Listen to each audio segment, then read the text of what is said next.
Pernyataan pers Presiden Jokowi dan Presiden Putin, Moskow 30 Juni 2022.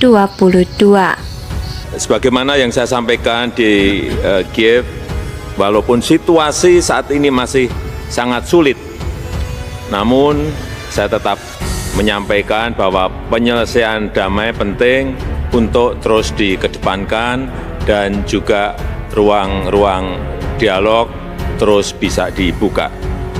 Konstitusi Indonesia mengamanatkan agar Indonesia selalu berusaha berkontribusi bagi terciptanya perdamaian dunia. Dalam konteks inilah saya melakukan kunjungan ke Kiev dan ke Moskow. Indonesia sejak dulu kala tetap dipuja-puja bangsa. Pertama-tama saya ingin menyampaikan terima kasih yang sebesar-besarnya kepada Presiden Putin yang sudah menerima kunjungan saya di Moskow. Beberapa hal yang saya bahas dan saya sampaikan dalam pertemuan. Yang pertama, bahwa isu perdamaian dan kemanusiaan selalu menjadi prioritas politik luar negeri Indonesia. Уважаемый господин президент, дамы и господа, мы рады приветствовать в Кремле президента Республики Индонезии. Это первый визит господина Джоко Видодо в качестве президента в нашу столицу, в Москву. Мы очень рады этому событию. Подчеркну, Индонезия – один из наших ключевых партнеров в Азиатско-Тихоокеанском регионе. Российско-индонезийские отношения носят конструктивный и обоюдовыгодный характер, стабильно развиваются на основе давних добрых традиций дружбы и взаимопомощи. Напомню, что наша страна помогала становлению индонезийской государственности, укреплению позиций молодой республики на международной арене.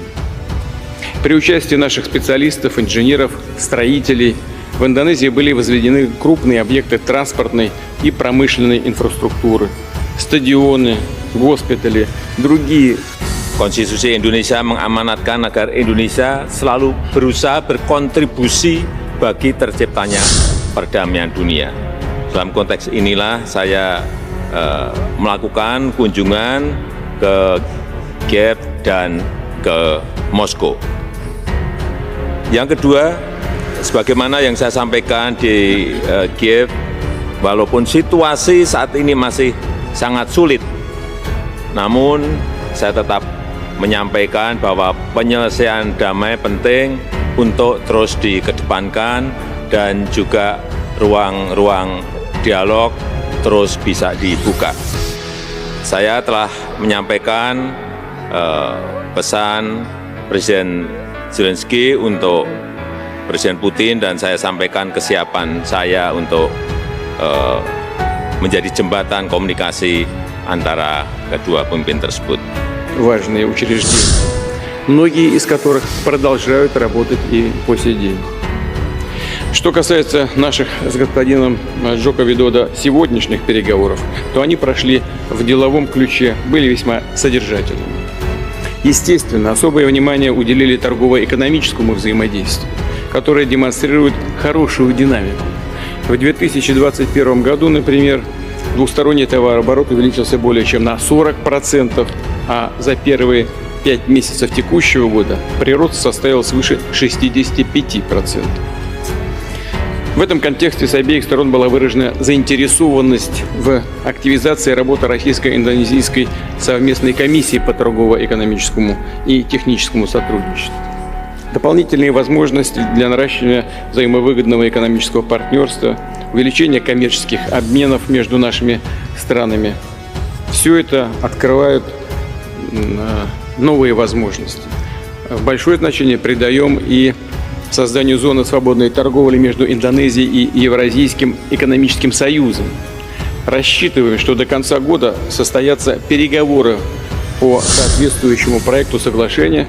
Yang ketiga, saya tadi banyak berdiskusi dan menekankan bahwa pangan dan pupuk adalah masalah kemanusiaan, merupakan kepentingan masyarakat dunia, dan ratusan juta orang terdampak dengan terganggunya rantai pasok pangan dan pupuk, terutama di negara-negara berkembang.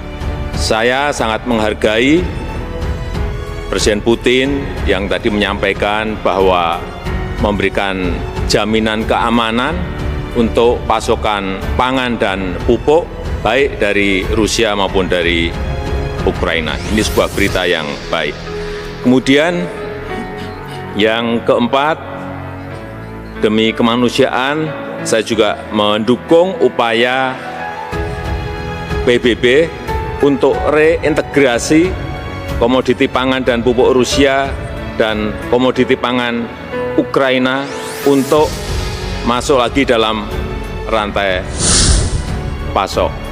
И они будут результативны. В Индонезии работают многие наши компании, энергетические в том числе. Проявляется интерес к развитию национальной атомной энергетики. Госкорпорация «Росатом», располагающая уникальным опытом и компетенциями, не имеющими мировых аналогов, технологий, готова поучаствовать в совместных проектах, в том числе связанных с неэнергетическим применением ядерных технологий, например, в медицине, в сельском хозяйстве. Имеются хорошие перспективы для деловых контактов по развитию транспортно-логистической инфраструктуры.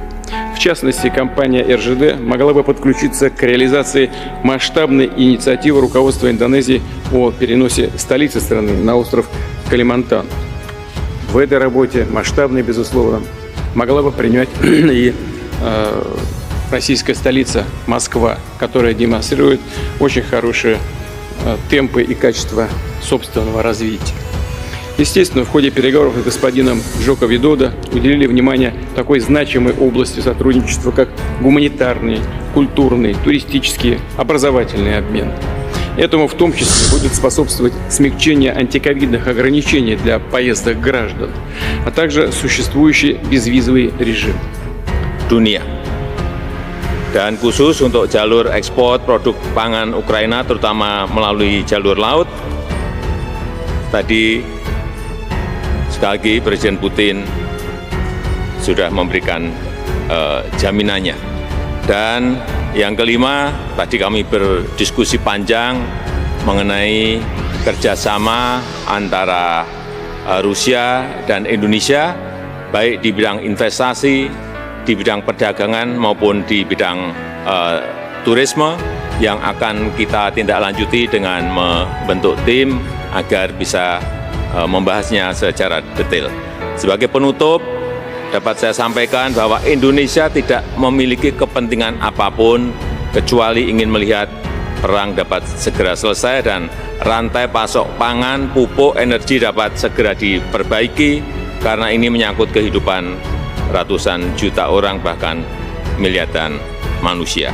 Обсуждается возможность возобновления прямого авиасообщения из Москвы на курортный остров Бали. Еще одно перспективное направление гуманитарного взаимодействия – расширение межрегионального и межрелигиозного диалога, с учетом того, что по численности населения Индонезия является крупнейшей в мире исламской страной. Упомяну, что недавно впервые в истории Джакарту посетила делегация российских мусульманских регионов. Конечно, говорили по вопросам, которые сегодня интересуют весь мир, все страны, имея в виду снабжение мировых рынков продовольствием, другими товарами сельского хозяйства, в том числе минеральными удобрениями. Мы не раз подчеркивали, что разбалансировка рынков продовольствия – это прямое следствие многолетней и безответственной макроэкономической политики ряда стран, бесконтрольной эмиссии и накапливания необеспеченных долгов. И ситуация усугубилась с начала пандемии коронавирусной инфекции. Saya mengajak seluruh pemimpin dunia untuk bekerja sama kembali, menghidupkan semangat multilateralisme, semangat damai, dan semangat kerjasama. Hanya dengan spirit itulah perdamaian dapat dicapai. Terima kasih, Presiden Putin. Terima kasih.